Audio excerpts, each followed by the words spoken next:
Okay, good evening, everybody. Welcome to another Medical Projects webinar. It's kind of 3 minutes past 7, so we'll get started. We were just waiting for the last few students to join us, so we'll get cracking. Yeah, welcome to another Medical Projects webinar. My name is Mark Williams. I work here at Medical Projects, and we help students on their journey to medical school. We do lots of things. We have lots of free content that we put out there. So we have articles, kind of blogs. We have a YouTube channel, which is great. We'll probably talk a little bit more about that at some point this evening as well. And we have everything all the way up to kind of paid residential courses as well. Cool. So let's have a look at the kind of topic for tonight, which is life at medical school. We're kind of at that stage where some of the year 13 students we'll have had interviews and we'll have offers on the table, and we'll be thinking about kind of what's coming up and what life is going to be like. And even if you kind of year 11, year 12, it's quite a big commitment when you're applying to medical school or making that decision to apply to medical school. And sometimes you just need to ask all the questions about what it's going to be like, so you know whether it's going to be right for you. So that's kind of what we wanted to do with this. We wanted to keep this webinar tonight really kind of open, lots and lots of questions going on. So we literally have barely any slides tonight, and all the questions are going to come from you. We've taken some questions already from kind of our social media polls. So if you saw anything on our Instagram or Facebook or kind of YouTube channels in the last couple of days, you might have submitted questions that we've got on our list already. If not, don't worry. We'll use the Q&A function as well, and you'll be able to ask questions live later on. I'll introduce all the kind of different medical students, but we've got 3 different medical students to kind of answer your questions tonight, just so we've got a good mix of different experiences that you can kind of ask questions of. Just some quick housekeeping and introduction stuff with Zoom and the webinar. We will have this finished and wrapped up before 8 o'clock. We appreciate that giving up an hour of your time on a Wednesday evening. We really appreciate it, but we'll keep it as brief as possible. We'll send a copy of this recording out via email as well, and a copy of the limited slides if we kind of need to send those out as well in that email. Like I said, we'll use the Q&A function at the end. If you've used the Q&A system before, you'll notice that there's like a little thumbs up symbol on there. So if there's a question that somebody else has already asked and that you want answering as well, just hit the thumbs up button. It saves you typing it as well. And it means that we can see the most popular questions and we can answer those questions that most students want answering as well. We'll just have a quick poll question after this slide as well. And that's just to help us gauge kind of who's watching so we can make our webinars better as well. Cool, so I'll just throw up this poll now. And like I said, this is just about who's attended before, who's been here before, who's not. The normal kind of ratio is kind of 50% are new to our webinars. The other 50% have attended 2, 3, 4, 5, which is great. So let's just get an idea of kind of who's tuned in this evening.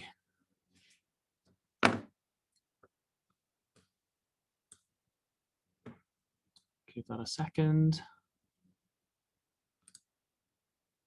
Cool, so I'll just share those results as well, so you should be able to see these on your screen. So 44%, this is your first one, so huge welcome to you. Really hope that you enjoy it, and if this is your first and you want to watch some of our past ones as well, all the past webinars are on the website and the YouTube channel. And for the other kind of 56%, welcome back. Really hope that you have been enjoying our webinars, and hopefully you find this one useful as well. Okay, right. Let's get into this then. So at this point, it'd be great if we could kind of speak to some of our medical students, and we'll kind of go through and introduce everybody. So I don't know if you guys are there, if you want to turn kind of cameras on, and we'll go through some introductions. Hi, how are you doing?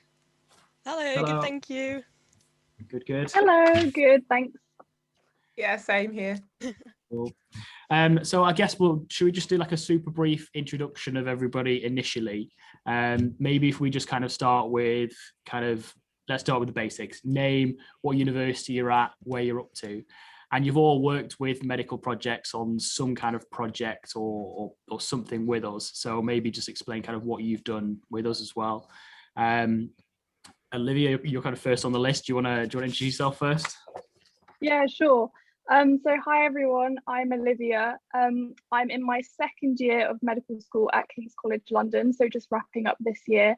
And I'm also a biomedical sciences graduate from the University of Bristol. And my work with medical projects has been mainly to do with our YouTube channel. So we've been creating loads of free content for you guys, lots about the UCAT exam, which I know a lot of you will be considering in the next few months, lots about what life is like at medical school. And we're also about to start our UCAT crash course too, which I'm sure we can talk about at some point. So yeah, exciting stuff. Cool. Yeah, great to have you with us. Layo, do you want to just quickly kind of introduce yourself as well? You've worked with us on absolutely loads of things as well over the past few years. Yeah, hi guys, I'm Layo. I'm a 5th year integrated medical student, so I'm relatively old, been at medical school for so long.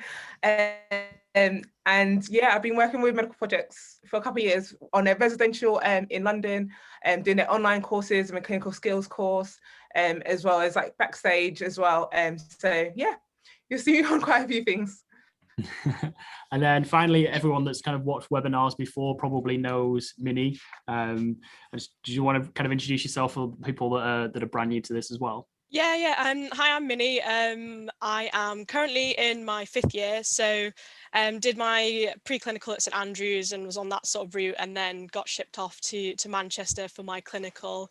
So yeah, I've been doing loads of the webinars and been involved in helping out organise some of the articles as well that some of you might have read. So yeah, keen to get chatting today. Excellent. Great set of kind of students to draw on experiences. So I'm really grateful that you kind of, made an hour of your evening to come and talk to us this evening. So thank you very much. We had a lot of questions. We put it on various social media channels and asked for questions in advance. So we've got some of those. So I'll kind of start with a couple of those and then we'll open it up to the Q&A for everybody else, if that's okay. Cool. So I've got them all printed out here. So if you see me looking down, I'm literally just kind of reading the questions. But maybe if we start with kind of you first, Olivia. Yeah, sure. One of the kind of the questions that came up was kind of what's the overall vibe of King's, and is it quite competitive? Because I think from the outside it always feels like it's quite a competitive environment. Does it feel like that when you're there? Yeah, so I totally understand why people think it's competitive. Like before I applied to King's, I kind of thought it was a bit of a pipe dream, never really thought I'd get in. But actually, having studied there, it's as chill as a medical school can be, I guess. I don't want to say it's super, super chill, but for a medical school, I reckon it's pretty chill. Obviously, we interact with loads of different students from different London universities too, like Imperial and St George's, and we're always known as kind of the chill medical school in London. So it's really, really nice. Obviously things get a bit more competitive around exam time, as you would expect, but it's really good fun. And King's is a really social medical school. There's always so many events to go to. So even when you have quite intense periods of academics and exams, there's always loads of opportunities to blow off steam. So it's really nice. Not too bad. Okay, so less competitive than people might think from the outside. Yeah, absolutely. And I think because I found when I was researching about King's, it seems like the entrance criteria is often really exaggerated in terms of the UCAT scores and stuff you need to get into London universities. And I think often people just are a bit, they exaggerate it a bit, and it's not too bad. It doesn't live up to its expectation of being super, super competitive. And what's it like kind of living in London? Because a lot of students, probably will have to move when it comes to going to university and going to medical school.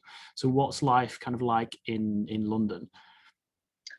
Life in London is great. I think there's always so many different opportunities for you.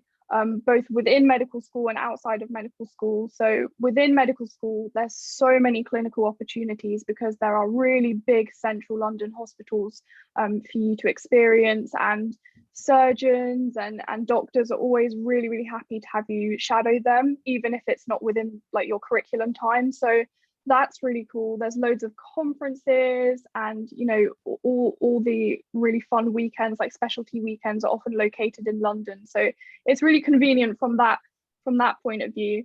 And then outside of medical school, there's just, you know, so much to do and explore. London is huge, and you know, there's loads of great nightclubs and pubs and, you know, parks. So there's always so much to get involved with. So it is really good, and it's really easy to get around London because transport is excellent.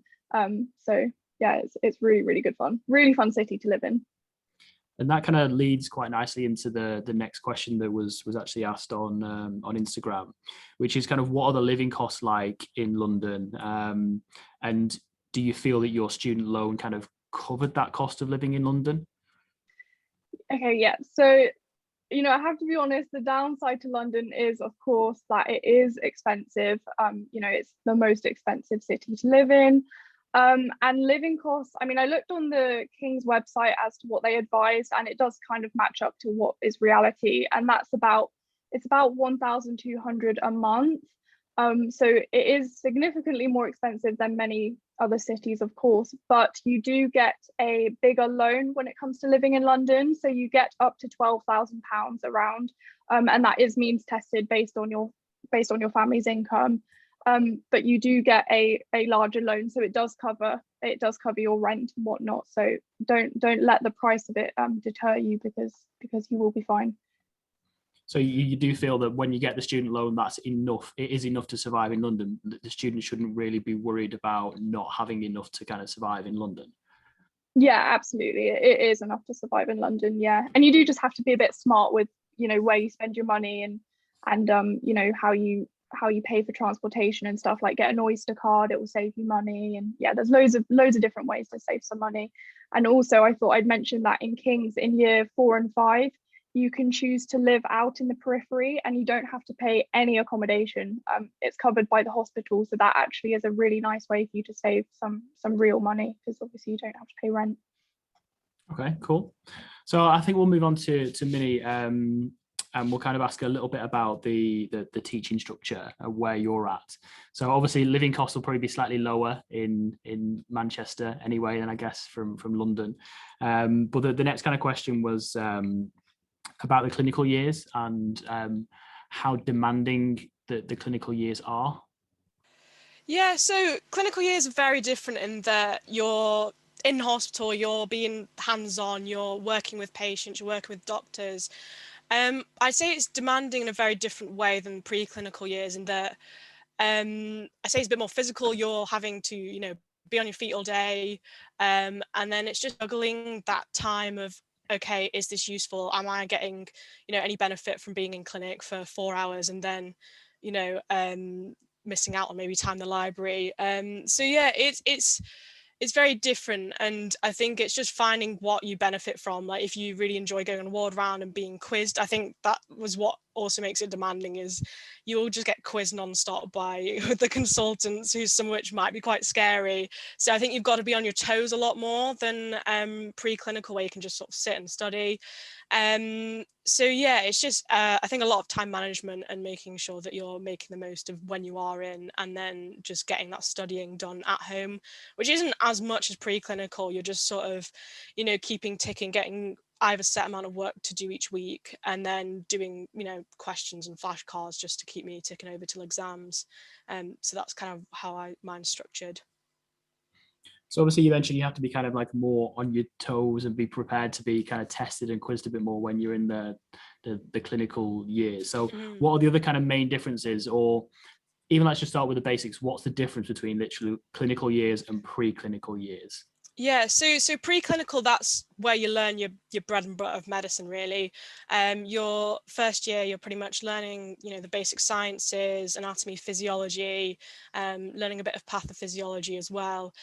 So lectures, tutorials, dissection, things like that. So it's a lot of, you know, putting the work in the library, studying and picking up clinical skills as well.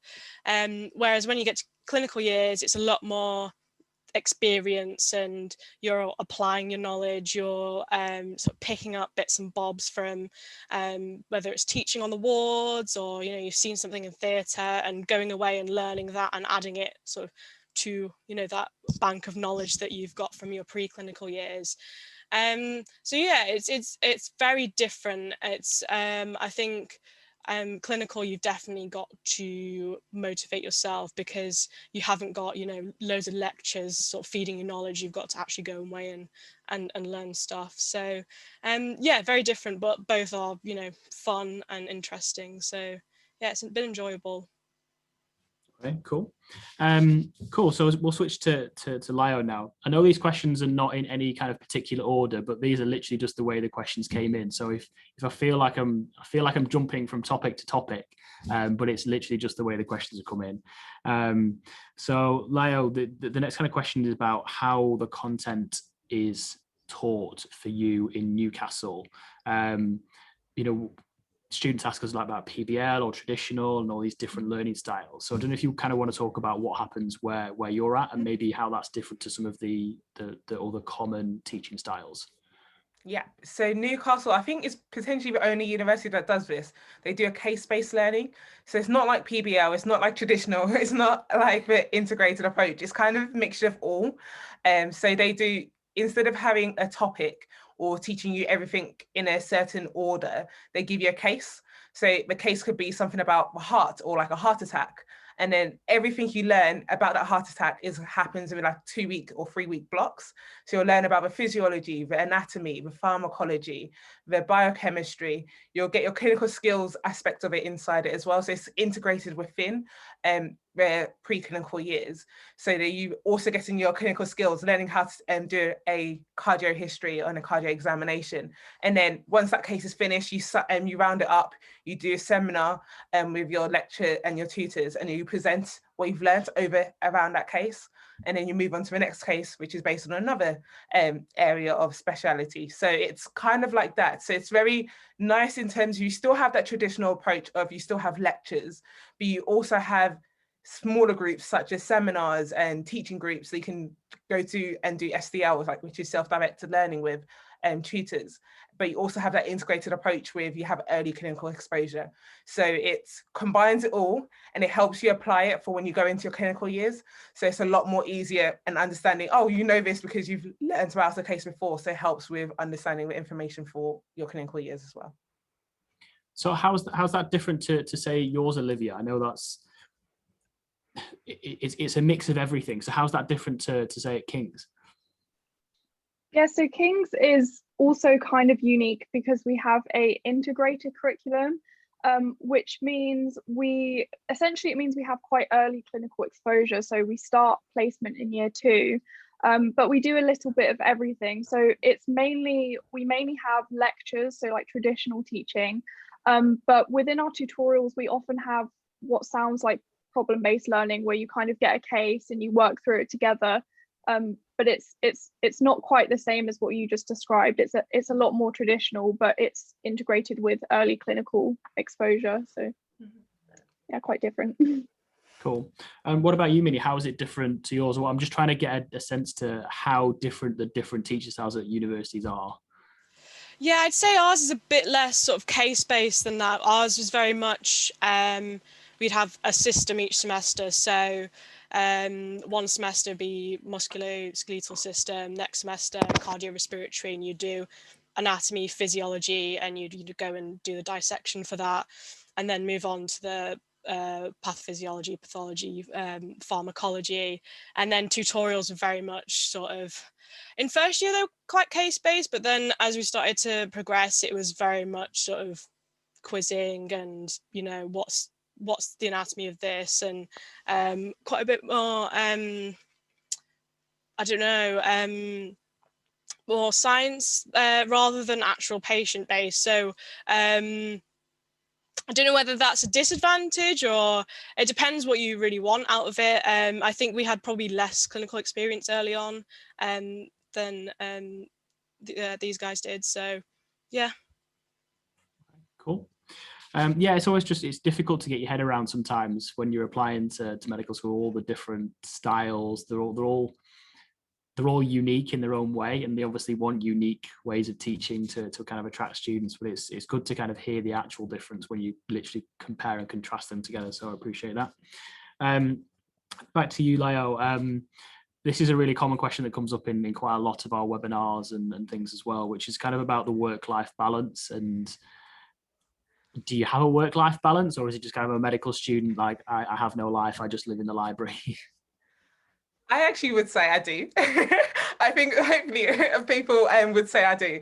I think I learned so early on, I think in year 13, I learned it early because I learned the importance of organizing my time efficiently, because that's so important. Like in year 13, you're doing your 3 A levels. I had to do EPQ. I had to apply for medical school, write a personal statement, do your interview prep, do UCAT, BMAT. It's a lot of information and a lot of time. So I learned so early on how to organize my time. So once I got into medical school, which you have so much more contact time compared to other people in other courses, I had to learn early on. I needed to follow through with that in medical school and organize my time efficiently. Don't leave work to a very last minute before the exam. Like build up revision throughout the weeks. And then when it comes to exam, yes, I'll probably have less work and less social life around exam time just to focus on the exam, but then I still had that ability to have a good social life throughout the term. So I got stuck in as much as possible. So I did as much as you could potentially do as a student, so joining loads of sports and societies, and going out on a night out, and going to other cities. Like I just threw myself in, but I knew the importance of time managing myself. So knowing, okay, so I've got this assignment due when, that I know I've got the work done, so I don't leave it till last minute, and that's so important. And I know friends who had part-time jobs, so they've been able to manage it with having a part-time job as well on the weekend, doing long day shifts. So it's all about time managing and to have that work-life balance, because if you don't manage your time efficiently, that's when you don't have a social life, or you struggle with your social life a bit. So yeah, I don't know about the other two, but yeah, that's how I found it. Cool. And just it's always really difficult to explain what that transition from kind of sixth form A levels up to medical school is like. So I always try and ask in context to the jump between GCSE and A level. So a lot of students struggle and find that jump from GCSE to A level really difficult because it's quite a big step up. Is A level to medical school, is it that same level of jump up, or is it actually a bit easier, or is it a bit harder? So I would say it's not any harder. So it's a hard thing. So some people may agree and may disagree. I would say the jump between A levels to medicine, it's not a lot harder in terms of the content you're learning. It's not harder, but it's just a lot of content. So just think about doing 4 times your A level biology course both years for 1 year. Like it's a lot of content, but it's not anything really hard that you need to underpin the science and the mechanisms involved, because they're relatively simple as long as you get your head around it. And it's kind of things that you start learning in A level biology and chemistry. So I wouldn't say the jump is massive, it's just the content worth and how much work you have to do. Do you think, Minnie, Olivia, you'd agree with that it's not any more difficult, the content's not more difficult, it's just volume and dealing with that volume? Yeah, I agree 100%. To be fair, they do a really good job in the first semester of easing you in terms of a lot of people won't have done A-level biology, so it's catching those people up as well. So you do get that real basic starting from the ground up, which is really nice, but it is just that volume that you do have to sort of get cracking straight away with, writing up notes and making sure that, you're ready with the notes and stuff for exams, because it does come round fast and suddenly you've got 200 flashcards of drugs to learn or something. So yeah, it's just a lot. Is that same for you, Olivia, as well? Yeah, I think pretty much the same. I'd say one difference I definitely noticed between A levels and medical school is that you're not checked on as much as you are in school. So, if you don't hand in your homework in school, they tell you, where is it and whatnot. But in medical school, you're kind of in charge of your own learning. So you can choose not to do anything all year, and you'll get to exams and you'll really struggle. So it's about being really self-motivated, and I think that's quite different from being in school. Obviously you get assigned a personal tutor, so they're going to be checking up on you, but you do have way more freedom. And in a way, it's a blessing and a curse, because you can kind of take charge of your own learning and learn at your own pace. But if you are going very slowly, it does creep up on you, so you just have to be organized. Okay, cool.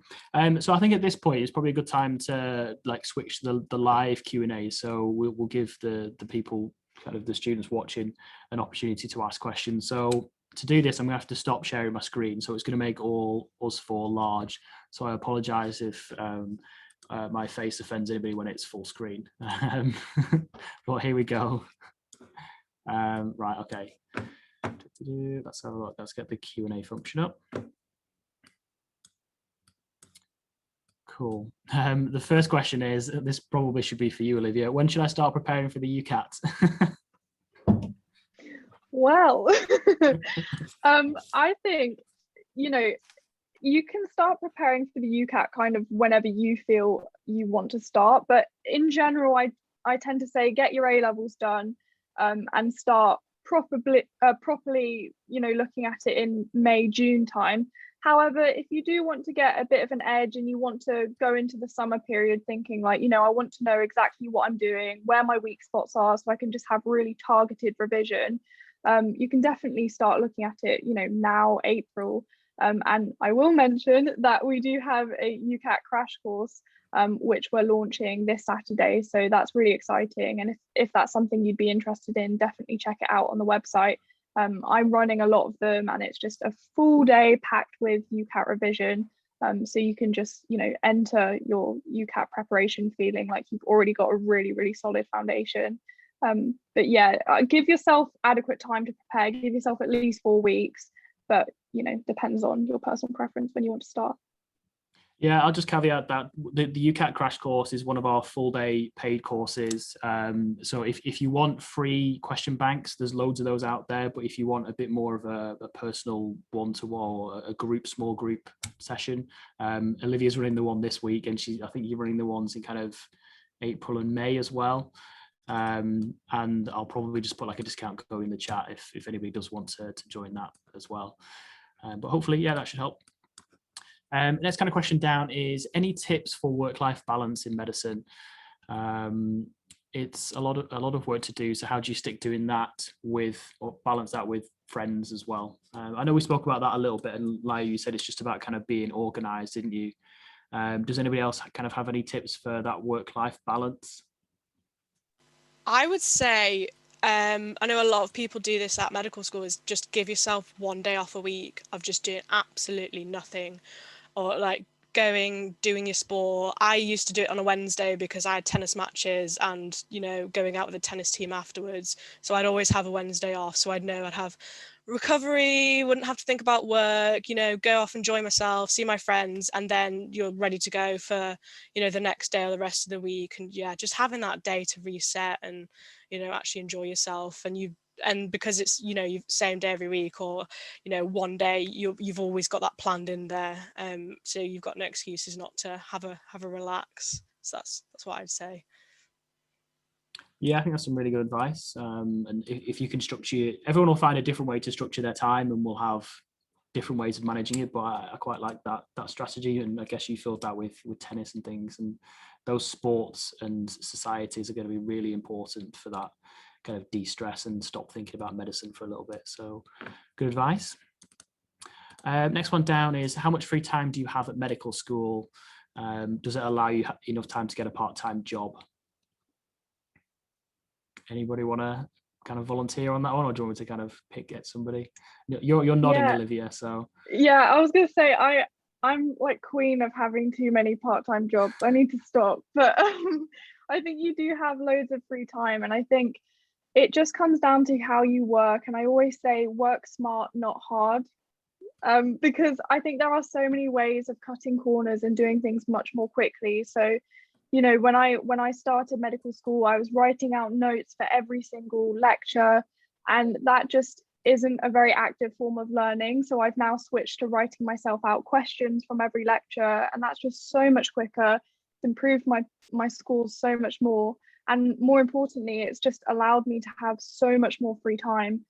So I do work with medical projects, and I work as a healthcare assistant, and I do various other little bits. So there's plenty of time, but I feel like you should just be disciplined with when you're working, because of course you can fill every hour of every day with work if you want to, but it's just not the most efficient way of working. So yeah, that would be my tips for that. Yeah, I think you three as examples of people that balance medical school plus part-time work are probably like, you must be right at the top with the people that have part-time jobs and have separate incomes and everything, because you all work with medical projects, you all have part-time jobs here, there and everywhere, do sports, and it's, yeah, you must be like the best examples of work-life balance out of all the medical students going. So if you're going to listen to advice from anybody, you three is probably a really good set to listen to. Next question down is, what A levels did you take? Anybody want to, Layo, do you want to go through A levels? So I did biology, chemistry, maths to A2 level, and then I dropped sociology in AS level, and then I also did an EPQ as well. Okay, cool. And then Minnie, quick fire. Yeah, I did chemistry, biology, maths, and then did German to AS and EPQ as well. So pretty much almost the same. Cool. Olivia, similar, different? I did chemistry, biology, and then a bit of a rogue one. I did geography, and then I did AS to AS. I did English to AS level, and I dropped that for A2. Okay, cool. And then the second part of that question is kind of, what did you do to get into medical school? There's so many steps that you have to go through, but I guess, Olivia, you had the postgrad route as well, which is quite interesting. I don't know if you just want to super briefly explain your route into medicine. Yeah, sure. So I never wanted to do medicine from sixth form, so it just didn't really cross my radar that I'd be going to medical school. So I went and did biomedical sciences at Bristol, loved it. But in sort of year 2, I started thinking, oh, you know, I really am interested in the more clinical side of things that we've been studying. And so I went out, did loads of work experience, and volunteered in a palliative care hospice for a year. And I found that it was so rewarding that I applied in my summer of year 2, sent off my application the following October. And then, yeah, I was doing my interviews in my final year of Bristol, and then I hopped straight into King's. So I was very lucky that I got a place. But yeah, a bit of a different route, but I guess it goes to show that, you know, it's never too late for medicine, and it's difficult to get the grades. It's really hard work. So if you find yourself in the position where you have missed those slightly and you don't want to take a gap year, there are always so many other routes. And there's so many grads on my course, like so many. So people from all walks of life. Yeah, it's not a negative. Some students, you know, might be at that point where they don't have any offers from universities at the moment as well, and it probably feels like a massive kind of like you've been knocked down, but actually it's not a negative, and there's lots of other ways to go in. And when you can use this year, if you've not got an offer this year as well, and there's so many benefits to actually having a gap year. So if there is anybody kind of watching, you thinking, oh my God, like what am I going to do? Don't think of it as a negative, just think of it as a positive, and like, let's make the most of this year. Let's get plenty of work experience in. I'll reflect on everything that I possibly can. I'll retake the UCAT BMATs, I'll smash those, and I'll prepare for my interviews really well.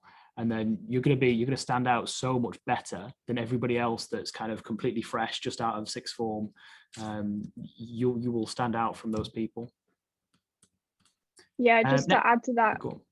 Sorry, I was just going to say, just to add to that, medical schools love reflection. Like, you do it all the time in medical school. So, you know, if you have a gap year, if you can show that you've reflected on, you know, what went wrong before and how you've amended that and how you've strengthened your application, they'll absolutely love it. So it's not a negative at all. I'll see if I can find the reflection article. We probably mention it in every single webinar that we do. We mention it in every course that we do. So I'll go and find the article and I'll post it in the chat in case anybody wants to know how to reflect. It's literally a step-by-step guide, so everyone can use that. Next one down is, how did you deal with the large workload? I think we've probably covered that quite a bit. What made you stand out during the application process? So that's kind of tricky, but is there a particular thing that you knew you were good at at a particular stage you knew you were good at, or did you always just feel like, oh my God, what am I going to do in this process?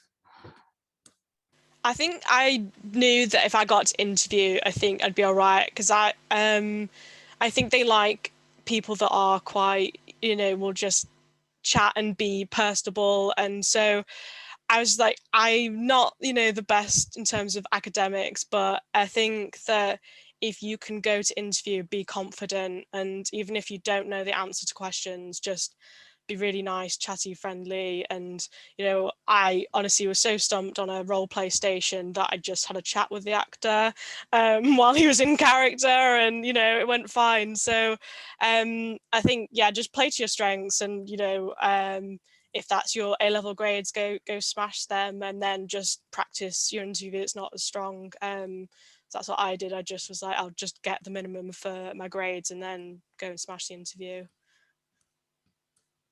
Layo, what were you awesome at? Yeah, I'm literally almost exactly like Minnie. Like, so the things they see before you get an interview, so it shows like your BMAT, your UCAT, your grades, and like sometimes your personal statement.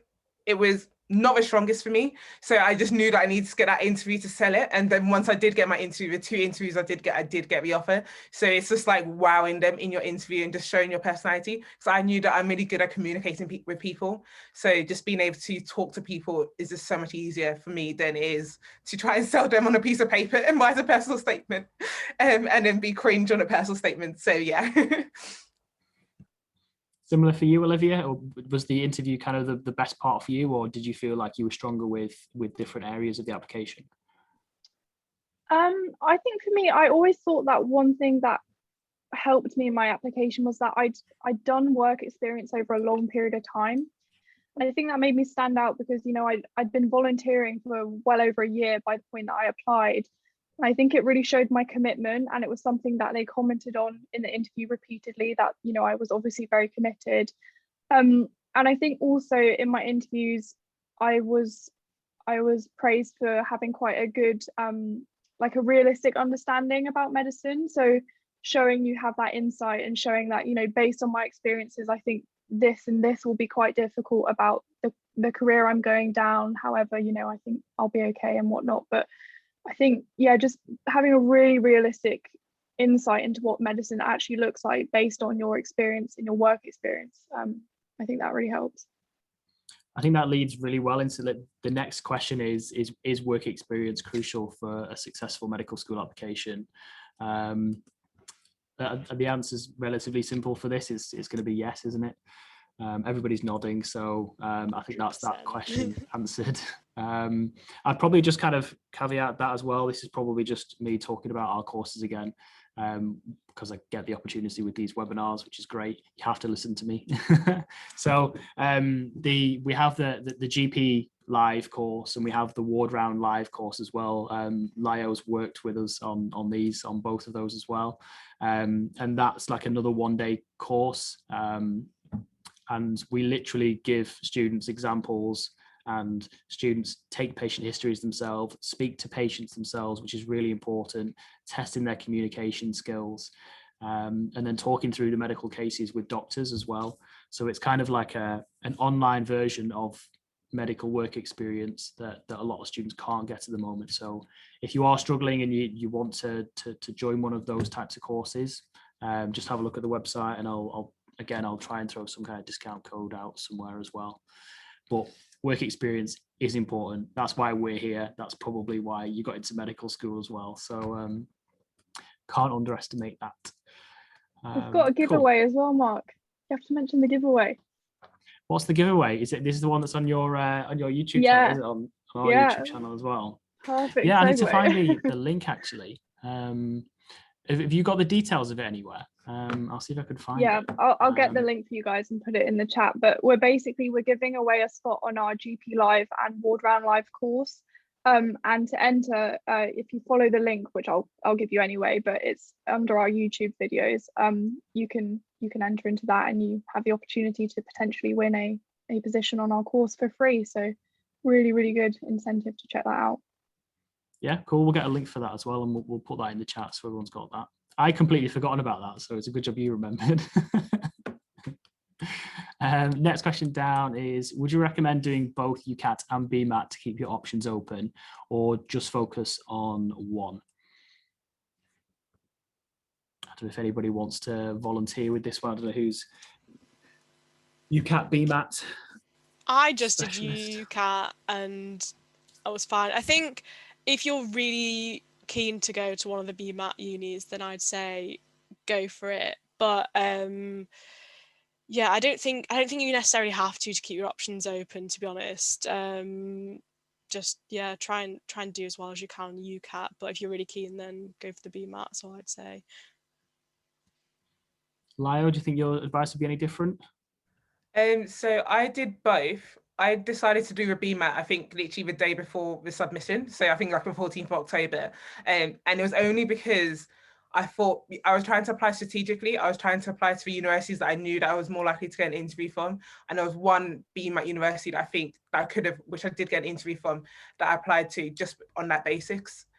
So yeah, so you have to apply strategically. And normally just doing UCAT gives you more than enough universities to be able to apply to.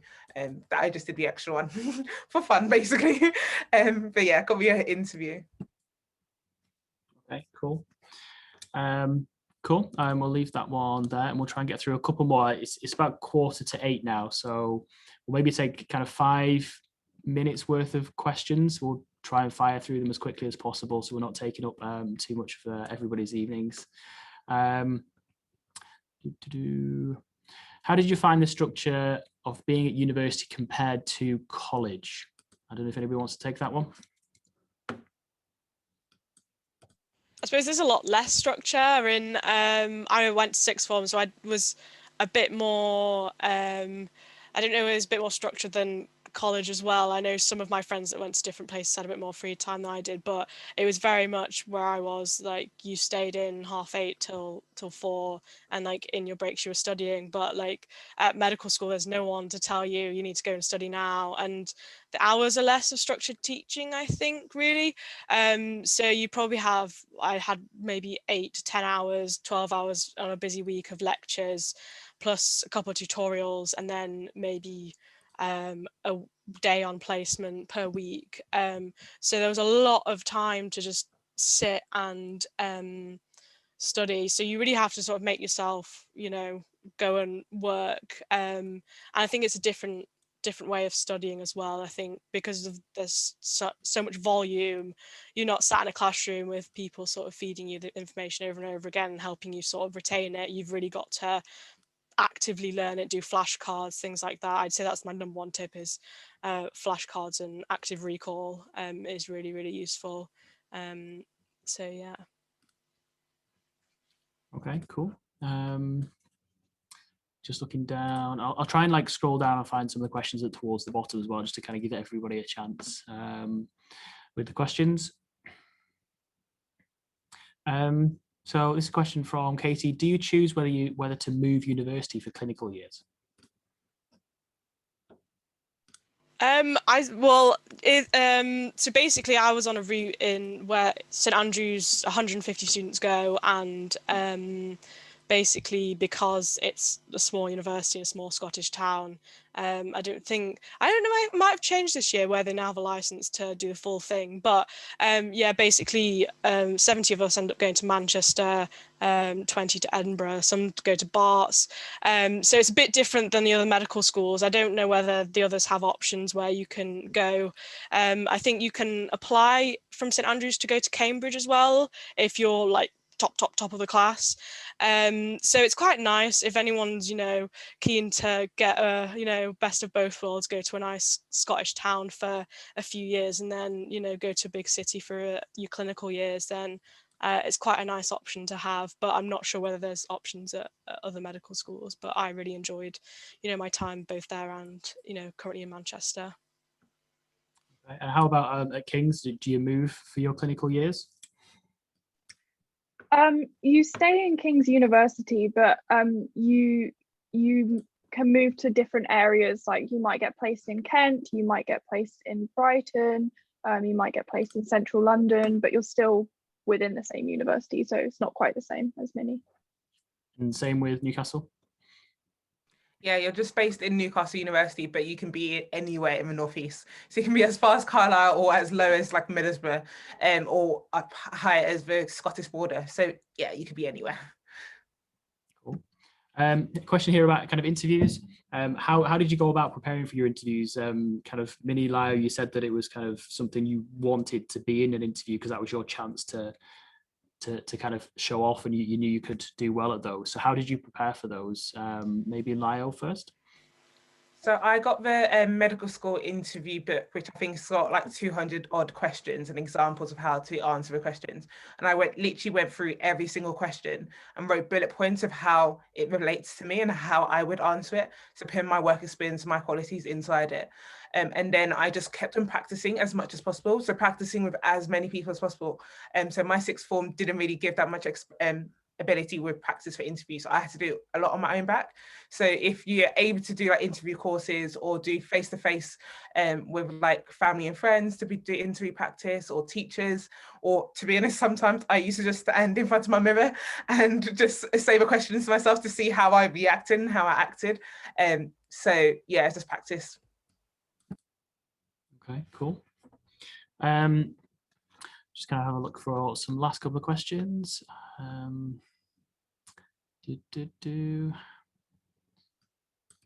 can you decide which method of teaching is best for you when you've had no experience of them before? That's a really good question, actually. Anybody want to volunteer for this one? Quite a tricky one. I think about kind of what you enjoy when you're in your A levels or in class. Like if you enjoy group projects and you enjoy kind of, you know, piecing things together to figure out the answer, then problem-based learning or case-based learning might be more suited to you.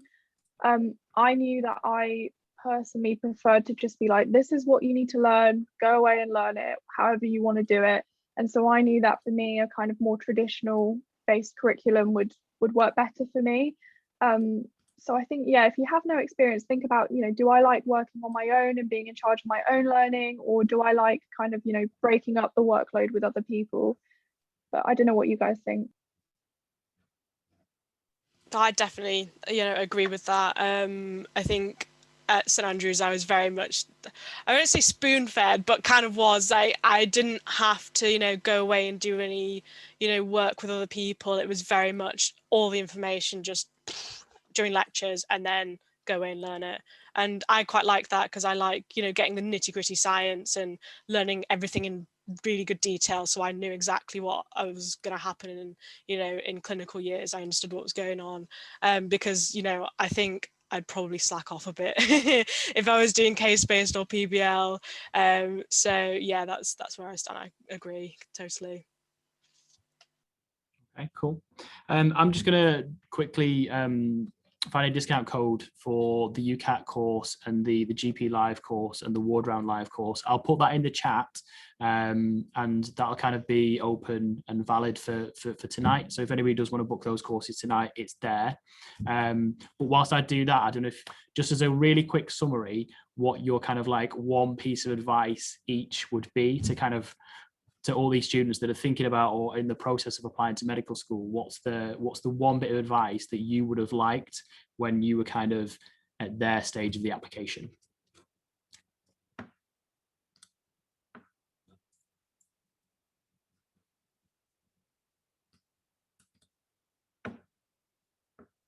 Is everybody just kind of silently thinking now and was like, oh my God, what am I going to do? I think my advice would be, this might sound silly, but figure out if you want a career where you are constantly interacting with people, because, you know, the content you learn in medical school is very scientific, and there are so many other degrees that can allow you to have a similar, you know, a similar learning experience where you're learning, you know, science, like biomedical sciences, you're learning, you know, a lot of nitty-gritty details which underpin disease. And I think the thing that distinguishes medicine from all the other scientific courses is that, you know, ultimately you're applying your knowledge to helping people and you know, conversing with people and supporting people when they're going through really difficult times. And I think that's definitely not for everyone, and there are there are some people that come to medical school and they find that social aspect really daunting and really difficult. And I've heard people on my course say, I think perhaps this wasn't the right course for me, and I would have been better doing something in a laboratory, or in a more like clinical lab setting. So I think figure out if you really enjoy the interpersonal aspect, and then it might make your decision to study medicine a bit clearer to you. That would be my advice. Nice piece of advice. Who wants to go next? Can we, what was the original question? What's for application? What's the top tip? Oh no, just anything Just in terms anything. of, yeah, what's the one bit of advice that you'd give? I would say don't completely surround yourselves with other medics. Like, don't. It's everyone, especially when it comes to exams, it's just, it's awful. Everyone's a nightmare, everyone's stressed, everyone's like, I stayed up till 3 a.m. last night studying, pharmacology, and it's just, find, a society to join, a sport where there's normal people that aren't, studying 12 hours a day. And I think it's just nice having a break from the world of medicine, and having a life outside that, because medicine it's a career. It's it shouldn't completely take over your life. It's a degree, so find things outside of it to do, just to keep your sanity, really. Good advice. I'd say don't go into it lightly. Know what you're getting yourself involved in. And I know quite a few people who went into it with a wrong mindset. Know that it's not going to be easy, but there is a fun aspects of it as well as the type of career path you're going into. You're going to be a doctor working long hours. It's constantly learning. Don't go into it thinking you're going to be paid loads of money.